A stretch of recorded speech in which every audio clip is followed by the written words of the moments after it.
Hey, what's up guys? Welcome to Learn and Explore. من راستیم خوشحالم که لفیدیوکی ندا گراموناتان.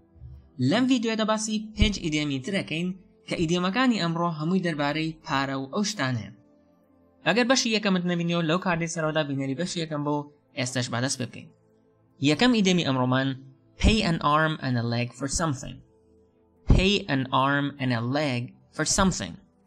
اگر به وشه بیان که به کردی واتا دستێک و قاچێکت بدەی بۆ شتێک بەڵام ماناکەی پەیوەندی بەوە نیە و بە مانای ئەوەیە کە پارەیەکی زۆر بدەیت بۆ کڕینی شتێک لە بریەوەی کە بڵێیت pay an arm and a leg ئەتوانی بڵێ شتێک costs an arm and a leg بۆ نمونە لە ڕستەی یەکەماندا ئەڵێین I paid an arm and a leg to get a pair of Nike shoes.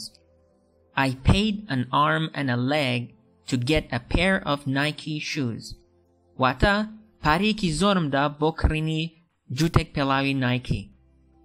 وەک وتمان لەبری بەکارهێنانی pay ئەتوانی cost بڵێ. بۆ نمونە لە ڕستەی دووەماندا ئەڵێین Gaming PC costs an arm and a leg. Gaming PC costs an arm and a leg. Wata PC gaming یان کۆمپیوتەری gaming پارەیەکی زۆری تێچێت. ئیدیەمی دووەم to be close-fisted. To be close-fisted. وشەکان بە تەنها واتە دەست داخراو بێت کە ئەمە ماناکەی لە کوردیەوە زۆر نزیکە چونکە لە کوردیشە هەمان شت بەکارەهێنرێت بە مانای ئەوەیەت کە کەسێک ڕەزیل بێت.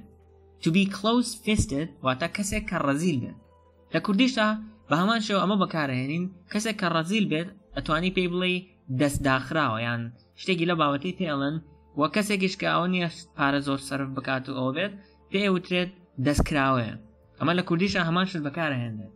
لە ئینگلیزیشدا پێوترێت to be close-fisted واتە دەست داخراو بێت. دەست داخراو مەبەستەوەیە کە کەسێکی ڕەزیل بێت. بۆ نمونە لەم ڕستەیەماندا ئەڵێین Messi is so close-fisted that he does not even buy shoes for himself. Messi is so close-fisted that he does not even buy shoes for himself. Wata Messi ona razila tananet pelawish bo khoy nakre. Ama har bo khoshi wala. Idemi sayam make ends meet. Make ends meet.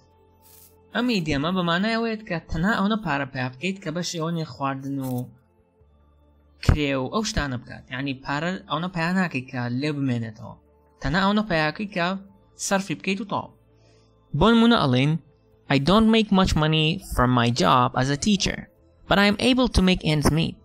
I always have enough money for rent and groceries. I don't make much money from my job as a teacher but I am able to make ends meet. I always have enough money for rent and groceries. Wata I don't make much money from my job as a teacher wata la ishakam moku mamosta pareki zo payanakam but I am able to make ends meet balam ona para payakam ka bitwanam pibishim. I always have enough money for rent and groceries. Hamisha ona param he ka bitwanam kreu khwadni pe bakram. Idemi chwaram look like $1,000,000 yan look like $1,000,000 wata wak $1,000,000 wide balam mana idiyamaka awayaka kasek saranj rakesha pon munajleki join labar kirdo jleki wai labar kirdo ka dawlaman daraked yan jleki saranj rakesham toshbe elid you look like $1,000,000 wata saranj rakeshid am idiyama zyatar bo afrat bakar hened balam atwani bo kuruj bakari beni Babron bo kota idemu awish to be loaded. To be loaded. Wata bar krabi. Bala mana idemaga wata pareki zorat habe. Wata kasegi dawlaman bitu pareki zorat habe. Bon muna alain Ahmed paid $500 for a watch. His family is loaded. Ahmed paid $500 for a watch. His family is loaded. Wata Ahmed $500 bo krini saatek. His family is loaded. واتە خێزانەکەی دەوڵەمەندە یان خێزانەکەی پارەیەکی زۆریان هەیە. بەم شێوازەش ڤیدیۆی ئەمڕۆمان کۆتایی هات. ئەگەر سوودتان لێ وەرگرت لایک بکەن و باوەڕەکانتانی بنێرن، ئەگەر سوودتان لێ وەرنەگرت دیزلایکی بکەن. تاوەکو ڤیدیۆی داهاتوو خواتان لەگەڵ.